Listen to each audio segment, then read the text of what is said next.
सुनसान जंगल में एक शेर रहता था। वह वन के सभी जीवों के लिए मुसीबत में था।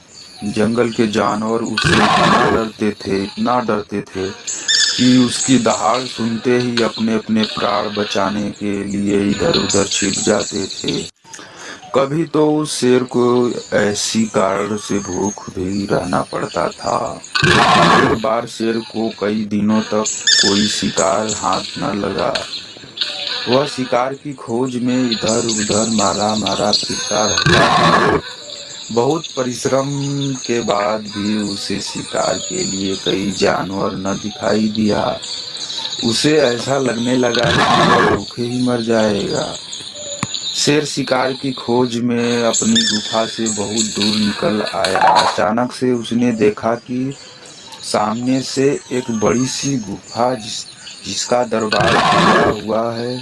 गुफा देखकर शेर का मन विचार आया कि जरूर इस गुफे में कोई न कोई जानवर रहता होगा। इसके भीतर चला इसके भीतर चल कर देखता हूँ।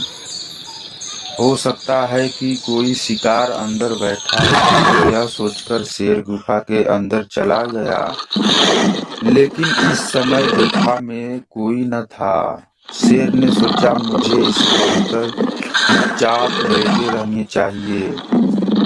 अंधेरा होने पर गुफा में रहने वाला जानवर अवश्य ही आएगा, तब मैं उसका शिकार करके अपनी भूख मिटाऊंगा। यह सोचते ही उसने उस गुफा में लेट गया और कुछ समय बाद अंधेरा होने लगा। रात में सारा जंगल चांदनी में नया नहाया हुआ था।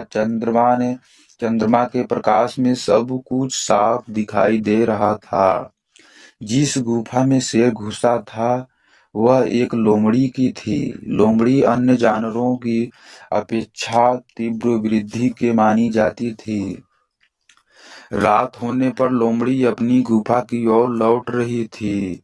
तभी वह शीतल चांदनी की आनंद लेते हुए धीरे धीरे चल रही थी। अचानक उसकी दृष्टि धरती पर बने हुए कुछ पद चिन्हों पर पड़ी। ध्यानपूर्वक देखकर उसने जान लिया कि यह पद चिन्हित किसी शेर के है, और लोमड़ी ने उस शेर का पंजा निहार लिया। फिर उसके बाद शेर के पद चिन्हों को देखते हुए लोमड़ी धीरे धीरे आगे बढ़ी। ऐसे करने में उस समय अवश्य लग, लेकिन उसने यह देख लिया कि शेर के पैरों में निशान उसकी गुफा के भीतर गए हैं। उसे आभास हो गया कि गुफा में शेर बैठा हुआ है, क्योंकि गुफा में शेर के पंजों के जाने के निशान तो थे, लेकिन बाहर निकलने के निशान कहीं भी नहीं थे।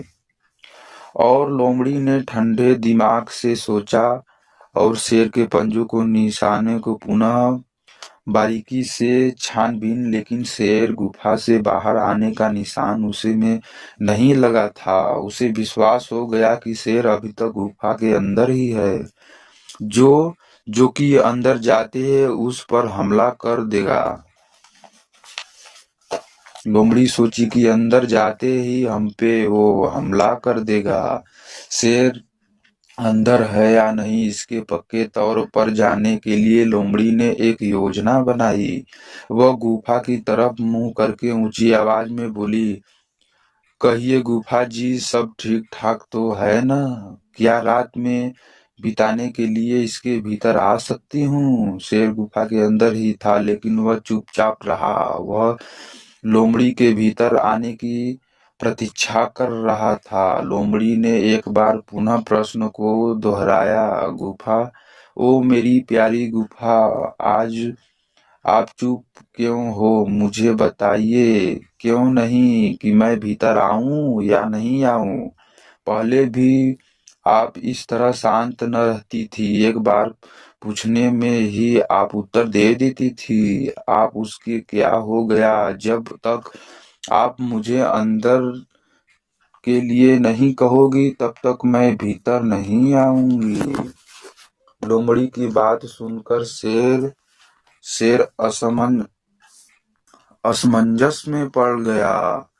वह यह नहीं सोच पा रहा था कि अब क्या करे। वह चुपचाप अंदर ही बैठ रहा। लोमड़ी को दोबारा गुफा से दूसरे तरीके से बात करने की सोची। इस बार उन्होंने कहा, मेरी प्यारी गुफा, आप चुपचाप रहने की रहस्य मैं जान रही हूँ। आज भीतर अवश्य ही कोई खूंखार जानवर बैठा है। इसके कारण आप मुझसे बात नहीं कर रही हो। अच्छा, तो मैं चलती हूँ। शेर को लगा कि शिकार हाथ से निकल रहा है। उसने सोचा कि जरूर यह गुफा लोमड़ी से बात करती होगी। मेरे डर के मारे गुफा आज लोमड़ी से बात नहीं कर रही है। चलो, गुफा की तरफ से मैं ही बोलता हूँ। यह सोचकर शेर आवाज बदल कर बोला, अरे जरा रुको प्यारी लोमड़ी, मैं गहरी नींद में सो रही थी, इसलिए आपसे बात नहीं कर सकी। अंदर अब ठीक है। आप बिना भय और संदेह के अंदर चली आओ। लोमड़ी की चाल सफल हुई। वह पहचान गई कि गुफा के अंदर आने वाली आवाज शेर की है। उसे पूरा विश्वास हो गया कि शेर अभी तक गुफा के भीतर ही बैठा है। जैसे एक शेर कभी घास नहीं खाता, उसी तरह गुफा कभी बोल नहीं सकती।